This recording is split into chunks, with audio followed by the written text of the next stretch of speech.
What's up, everybody? It's Franco with Show Me Sound back again, pulling from my reference experience working weddings for the past 12 years to give you advice, tips, etc. to plan for your big day. This week, we are talking about getting all of your music requests organized for your wedding. Yes, most professional DJs come packed with an arsenal of music that they can use to rock your dance floor, but your input is definitely critical in making sure that your experience on your dance floor is customized for your preferences. So here's the deal. The more information that you give your DJ ahead of time, the more unique and catered of an experience it will be for your wedding, which is why this is so important. Before we go any further, I think it is crucially important, if you care about your input when it comes to the music for your wedding, that you determine before signing any contracts for your DJ that they are willing to accept your song requests. I understand that there are some DJs that prefer to do their own thing.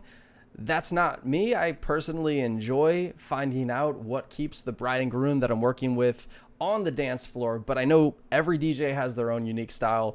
The important takeaway here is to make sure that you find that out before moving forward with the DJ that you are selecting for your wedding. Assuming that your DJ does take song requests for your wedding, here are some major tips that are worth considering. Use a streaming service such as Spotify or Apple Music that allows you to create a collaborative playlist that you can not only share with your fiance, but also share with your DJ when it gets closer to your wedding date. And if you are fortunate enough to have a friend that has a really fantastic taste in music that you trust, you can also share this playlist with them so you can get their input as well. Since most weddings are planned well in advance, this can be a low lift activity that you can do while you're on your commute to work. Maybe you're listening to music at the gym, essentially wherever you listen to music.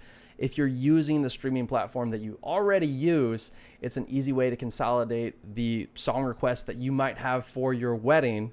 Instead of taking the long form approach of writing every song request down on a piece of paper, this, in my experience, has been an easier way to make that flow and process incredibly simple. Another benefit to using a streaming platform such as Spotify or Apple Music to consolidate these requests is that you have the ability to dictate which version of which song you'd like to hear. So for instance, let's say you intended for your DJ to play an acoustic version of a particular song.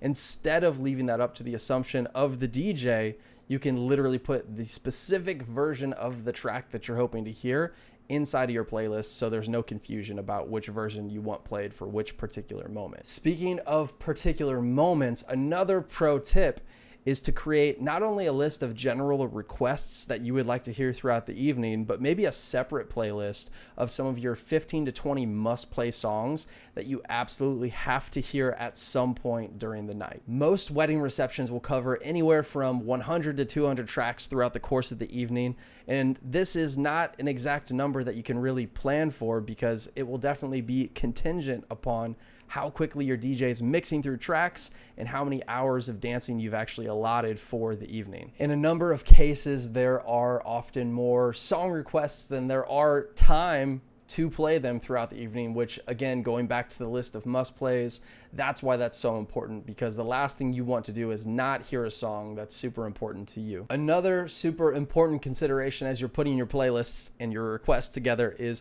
when you intend for that particular music to be played. As an example, you might intend for a particular slow song to be played during your dinner hour, but your DJ, without proper direction, might interpret that as a slow dance song you want played during the latter portion of the evening. So sometimes even creating a playlist for your cocktail hour or for your dinner hour, if you have songs that are intended for those moments, is definitely something worth considering. The whole point of these separate lists is to get rid of any sort of assumptions that might be there.